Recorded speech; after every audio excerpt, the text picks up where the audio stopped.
Hello' everyone, আপোনালোক সকলোকে স্বাগতম জনাইছোঁ মোৰ এই চেনেলটোলৈ। বন্ধুসকল, আমি আলোচনা কৰি আছোঁ আমাৰ যে আগন্তুক চিটেট হ'বলৈ গৈ আছে তাৰ কাৰণে অসমীয়া ব্যাকৰণৰ কিছুমান গুৰুত্বপূৰ্ণ কুৱেশ্যন, আৰু এইটো হৈছে আজি আমাৰ প্ৰেক্টিচ কুৱেশ্যন নম্বৰ 4, মানে ক্লাছ নম্বৰ 4, প্ৰেক্টিচ কুৱেশ্যনৰ ক্লাছ নম্বৰ 4। ইয়াৰ আগতেও কেইটামান ক্লাছ দিয়া হৈছে, যদি এতিয়াও কোনোবাই চোৱা নাই প্লেলিষ্টত ভিজিট কৰি চাই ল'ব পাৰিব। চ' দেৰি নকৰি পুনৰ আজি ক্লাছটো ষ্টাৰ্ট কৰিছোঁ। আৰু আজি ক্লাছটো ষ্টাৰ্ট কৰাৰ আগতে কালি মই এটা হোমৱৰ্ক দিছিলোঁ আপোনালোকক, কুৱেশ্যন নম্বৰ 15 যিটো আছিলে, উৎপতীয়া শব্দটোৰ সন্ধি ভাঙি দেখুৱাওক। মানে এই উৎপতীয়া যে শব্দটো আছে, এই শব্দটো সন্ধি ভাঙিলে কেনেকুৱা ধৰণৰ হ'ব। চ' ইয়াত যদি মই চাব যাওঁ, মানে বেছিভাগে শুদ্ধ উত্তৰে দিছে। অপশ্যন নম্বৰ যিটো 4 দি আছে, উৎপাত যোগ ইয়া, উৎপতীয়া, এইটো হ'ব ইয়াৰ শুদ্ধ সন্ধি ভাঙা।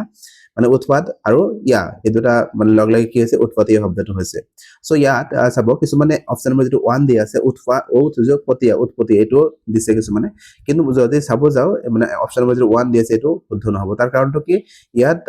যদিও সন্ধি ভাঙিব দিছে, ইয়াত চাব প্ৰত্যয় লগ লাগি আছে। ইয়া প্ৰত্যয় যিটো আছে, এই ইয়া প্ৰত্যয়টোহে ইয়াত লগ লাগি আছে। উৎপাত আৰু ইয়া, মানে এই ইয়া প্ৰত্যয়টো লগ লাগি এনেকুৱা ধৰণৰ মানে আমি শব্দটো গঠন কৰা হৈছে ইয়াতে। চ' সেইকাৰণে উৎ যদি আমি ভাঙো, উৎ বুলি কোৱাৰ লগে লগে এইটো কি হয়, উপসৰ্গহে হ'ব, উপসৰ্গহে হ'ব। চ' এইটো মানে কেতিয়াও শুদ্ধ নহ'ব। সেইকাৰণে আৰু চাব, ইয়াতে উৎপাত যোগ ইয়া উৎপত্তি যে হৈছে, এইটো মানে আমি যদি ভাঙিলো ঠিকে আছে, কিন্তু যদি ইয়াত ক'ব যাওঁ কোনটো সন্ধি হৈছে, স্বৰ সন্ধি হৈছে নে ব্যঞ্জন সন্ধি হৈছে নে বিসৰ্গ সন্ধি হৈছে, চ' ক'ব লাগিব ন। ইয়াত যদি চাওঁ, লাষ্টত কি আছে, উৎপাতৰ ত আছে। আৰু চাব, ইয়াতে ত বুলি কোৱাৰ লগে লগে অকল ত হৈ থকা নাই, ইয়াত অ এটা লগ লাগি আছে। ত বুলি কোৱাৰ লগে লগে অ এটা আছে ন, আৰু অ আৰু ই দীৰ্ঘ ই লগ লাগি কি হৈছে, ই দীৰ্ঘ ই হৈছে। অ আৰু দীৰ্ঘ ই লগ লাগি দীৰ্ঘ ই হৈছে। চ' ইয়াত মনত ৰাখিব, ইয়াতে উৎপাত যোগ ইয়া উৎপত্তি, এইটো হৈছে এটা স্বৰসন্ধিৰ উদাহৰণ, আৰু এইটো ভাঙিলে অপশ্যন নম্বৰ যিটো 4 আছে এইটো হ'ব ইয়াৰ শুদ্ধ উত্তৰ। চ' এতিয়া আহিছো আজিৰ যিখিনি কুৱেশ্যন লৈছো মই সেইখিনিলৈকে। আজিৰ কুৱেশ্যন নম্বৰ 1ত কি দি আছে চাব। কুৱেশ্যন নম্বৰ 1ত আছে, ৰন্টু যেন তেওঁৰ পিছে পিছে তালৈ গ'ল। উদ্ধৃত বাক্যটোৰ ৰেখাংকিত অংশটোত প্ৰয়োগ দেখা গৈছে। ইয়াত মানে পেৰেগ্ৰাফৰ পৰা দিছে ন কুৱেশ্যন খিনি। চাব, ইয়াতে কৈছে যে ৰন্টু যেন তেওঁৰ পিছে পিছে তালৈ গ'ল। তালৈ গ'ল মানে ইয়াত কৈছে পিছে পিছে গ'ল, মানে কলৈ গ'ল, পিছে পিছে তালৈ গ'ল বুলি কৈছে ইয়াতে। চ' ইয়াত আমি যদি পিছে পিছে যিটো শব্দ আছে, এই শব্দটো কেনেকুৱা ধৰণৰ শব্দৰ ভিতৰত আমি ধৰিম। অপশ্যন 1ত কৈছে অনুপ্ৰাস, 2ত কৈছে বিভক্তি, 3ত কৈছে প্ৰত্যয়, আৰু 4ত কৈছে পুনৰুক্তি। চ' এইবোৰ কুৱেশ্যনৰ এনচাৰ আপোনালোকে নিজে আগতে দিবলৈ চেষ্টা কৰিবচোন, কোনটো হয় নিজকে পৰীক্ষা কৰিব তেনেকুৱাকে। চ' ইয়াত পিছে পিছে বুলি কোৱাৰ লগে লগে অনুপ্ৰাস হ'ব জানো? মানে আমি যদি চাব যাওঁ, অনুপ্ৰাসৰ নিচিনা হৈছে পিছে পিছে, কিন্তু ইয়াত একজেক্ট আমি যদি ক'ব যাওঁ, মানে এটা চেণ্টেন্স দিয়া থাকিব লাগিব ন, তেতিয়া আমি তেনেকুৱাকে ক'ব পাৰিম পিছে পিছে এটা শব্দ দুবাৰ ব্যৱহাৰ কৰা হৈছে। চ' আৰু ইয়াত চাব, অনুপ্ৰাস হ'লে এই মাজত যিটো ডেছ চিন দিয়া আছে, এই ডেছ চিনডাল কেতিয়াও নাথাকিব, এইটো মনত ৰাখিব। ডেছ চিনডাল থাকিলে আমি অনুপ্ৰাস বুলি নকম এইটো। চ' সেইকাৰণে ইয়াত যদি চাওঁ, অনুপ্ৰাসটো হোৱা নাই। অনুপ্ৰাস মই কৈ দিছো ন কি হয়, চাব বাকী ভিডিঅ'বোৰ। আৰু বিভক্তি বুলি কোৱাৰ লগে লগে ইয়াত বিভক্তিও লগ লগা নাই। পিছে পিছে বিভক্তি বুলি আমি পাইছিলো ন, 7টা বিভক্তি আছে।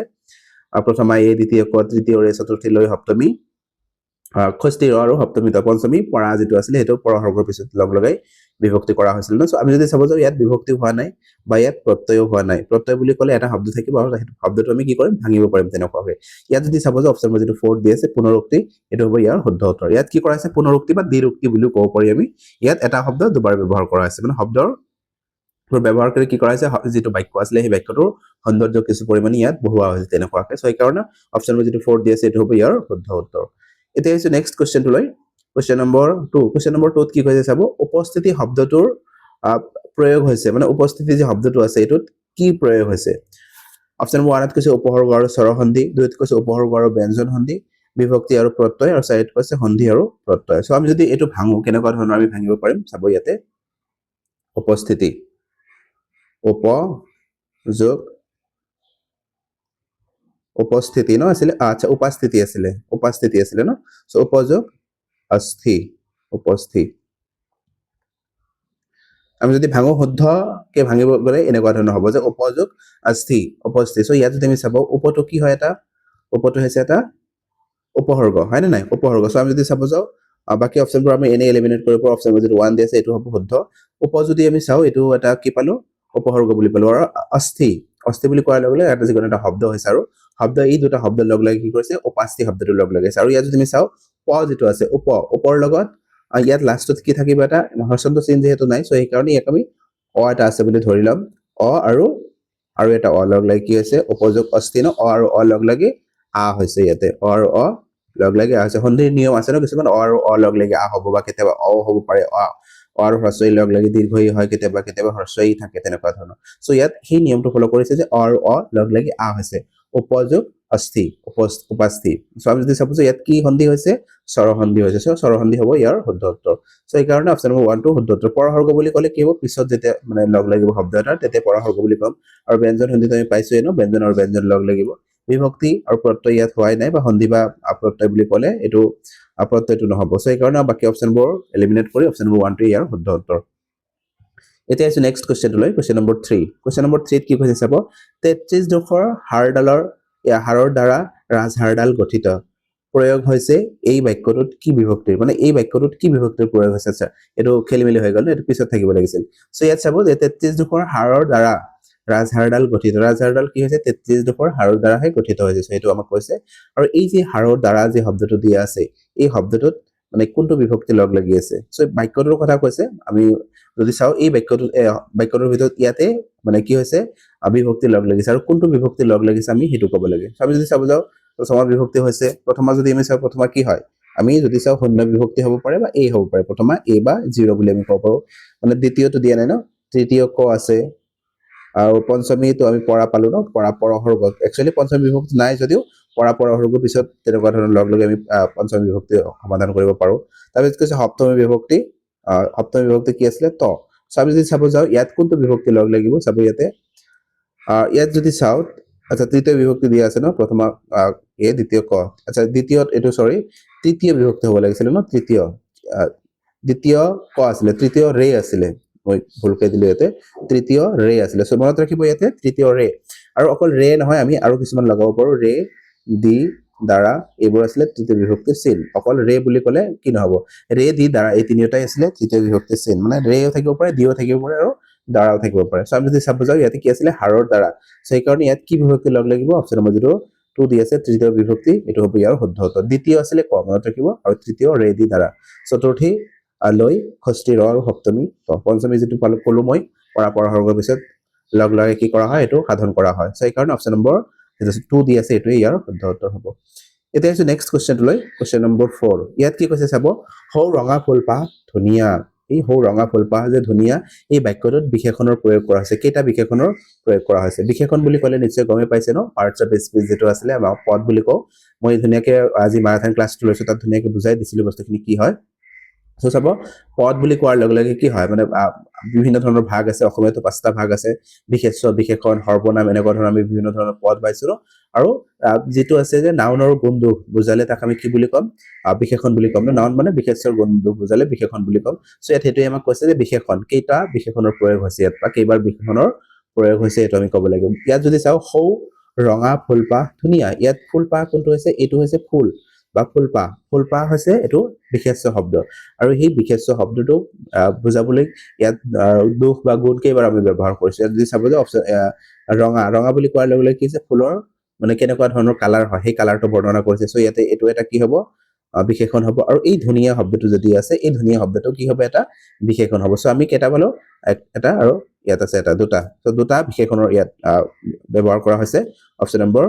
4 টো হ'ব ইয়াৰ শুদ্ধ উত্তৰ আৰু যদি আমি চাও এই হৌ যেটো আছে সেই হৌটো কি হ'ব এটা অব্যয় শব্দ হ'ব মনত থাকিব মানে নামৰ হৰণি যেতিয়া আন কিছুমান পদ আমি ব্যৱহাৰ কৰিব মানে কৰো তেতিয়া আমি তাক কি বুলি কও অব্যয় পদ বুলি কও যেনেকুৱা ধৰণৰ আমি বিভিন্ন ধৰণৰ অব্যয় পদ ব্যৱহাৰ কৰো তেও আছে তেও হি তুমি তেও মানে বিভিন্ন ধৰণৰ তেও হি মানে হি তুমি মানে কি হৈছে ইয়াতে নামৰ হৰণি যিবোৰ পদ ব্যৱহাৰ কৰি আমি সেই ব্যক্তি বা ঠাই বা তেনেকুৱা ধৰণৰ আমি বুজাও তাকে আমি কি বুলি ক'ব পাৰো মানে অব্যয় পদ বুলি ক'ব পাৰো সৰ্বনাম পদ বুলি ক'ব পাৰো সো ইয়াতে এটো কি হৈছে সৰ্বনাম পদ হৈছে এটা সো মনত ৰাখিব ইয়াত বিশেষণ দুবাৰ পালো আৰু হৌটো আছিল এটা সৰ্বনাম পদ সো অপচন নম্বৰ 4 টো আছিল ইয়াৰ শুদ্ধ উত্তৰ এতিয়া আছে নেক্সট কোৱেশ্চনলৈ কোৱেশ্চন নম্বৰ 4 কোৱেশ্চন নম্বৰ 4 ত কি কৈছে চাব ৰবি শব্দটোৰ এটা সমাৰ্থক শব্দ হৈছে এই ৰবি শব্দটো যদি আছে এই শব্দটোৰ সমাৰ্থকসূচক শব্দ কোনটো আছে আমি ক'ব লাগে ৰবি মানে কি আমি পাইছো নিশ্চয় জানো সবে ৰবি মানে কি হয় ৰবি মানে সূৰ্য আৰু এই সূৰ্যৰ বিভিন্ন ধৰণৰ সমাৰ্থক শব্দ আছে ন যদি আমি চাব যাও অপেক্ষা যদি কও অপেক্ষাটো এটো ৰবিৰ সমাৰ্থক শব্দ হ'ব জানো নহয় অপেক্ষা মানে কাৰো কাৰণে ৰৈ থকা অপেক্ষা কৰি থকা শেষ ৰাতি কোৱাৰ লগে লগে কি হ'ব মানে ৰাতিটো যেতিয়া পুৱা অৱস্থা হৈছে শেষ ৰাতি হৈছে তেতিয়া এটো শুদ্ধ নহব আৰু যেটো দি আছে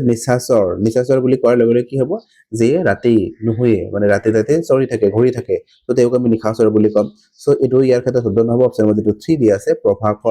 প্ৰভাকৰ মানেও কি হয় সূৰ্যকে বুজোৱা যায় সো এই কাৰণে অপচন নম্বৰ যেটো 3 দি আছে এটো হ'ব ইয়াৰ শুদ্ধ উত্তৰ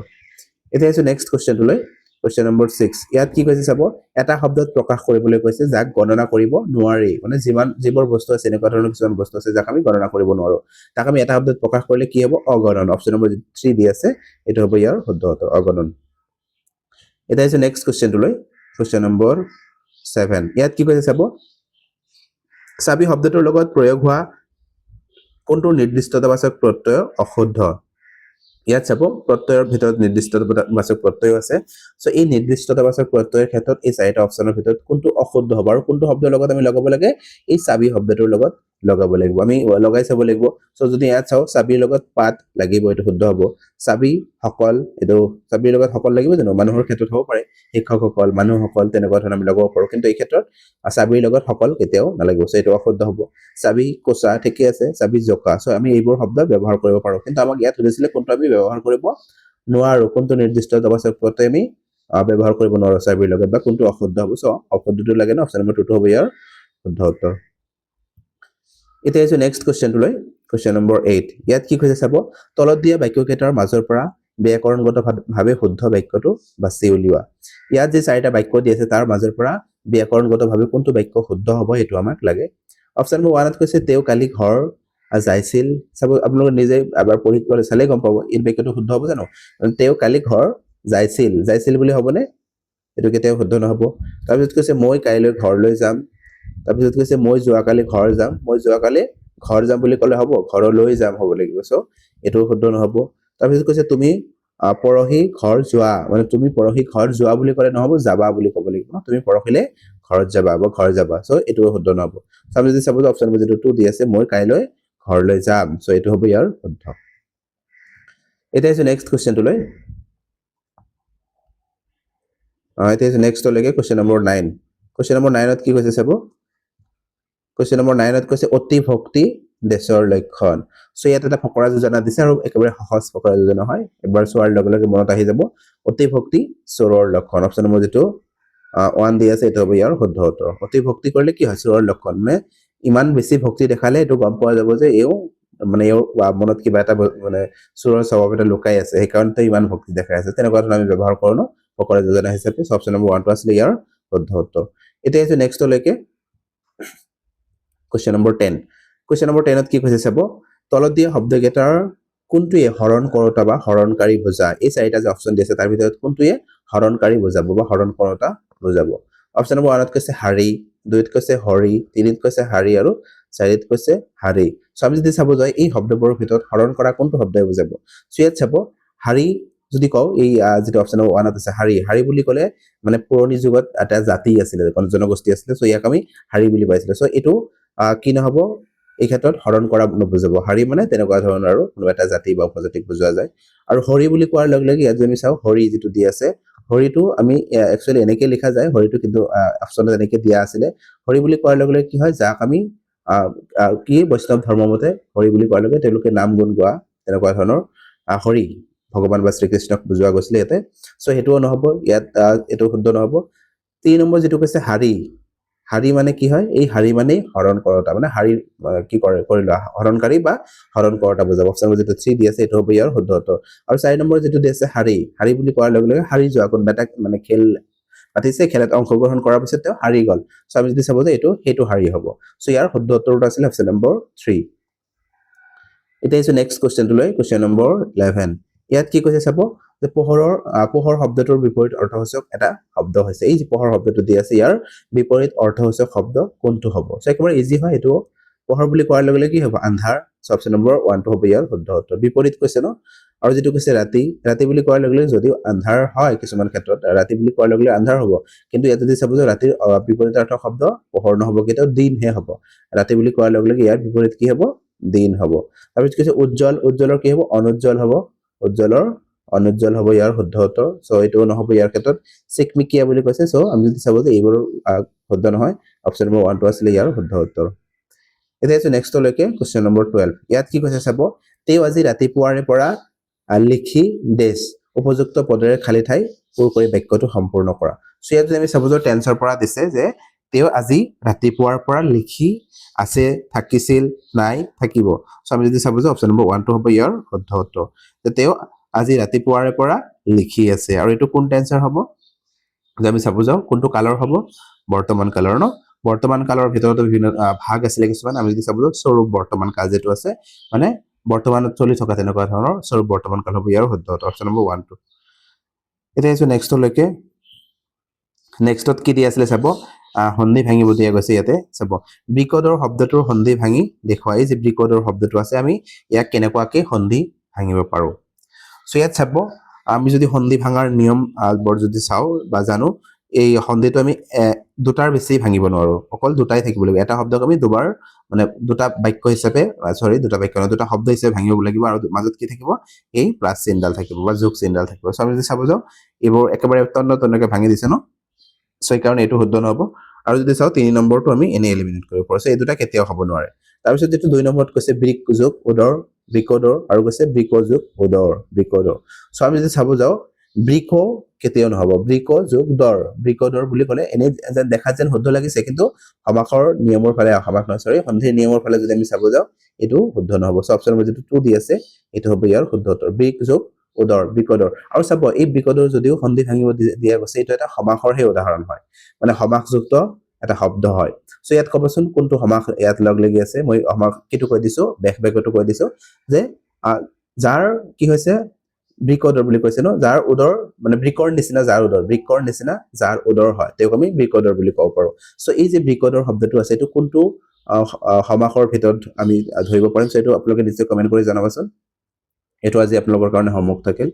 তেতিয়া আছে নেক্সট কোৱেশ্চনটো লৈ কোৱেশ্চন নম্বৰ 14 কোৱেশ্চন নম্বৰ 14 ত কি কৈছে চাব আকাশ শব্দটোৰ সমাৰ্থক শব্দ কোনটো এই আকাশ শব্দটো যদি আছে ইয়াৰ সমাৰ্থক শব্দ কোনটো হ'ব অপচন নম্বৰ 1 ত কৈছে অম্বু 2 ত কৈছে অনিল 3 ত কৈছে অম্বৰ আৰু 4 ত কৈছে মেদিনী ডি এবিসিডি দি আছে ন সো আকাশ বুলি কোৱাৰ লগে লগে কি হ'ব আকাশৰ বিভিন্ন ধৰণৰ সমাৰ্থক শব্দ আছে আমি আকাশ বুলি কোৱাৰ লগে লগে শূন্য বুলি ক'ব পাৰো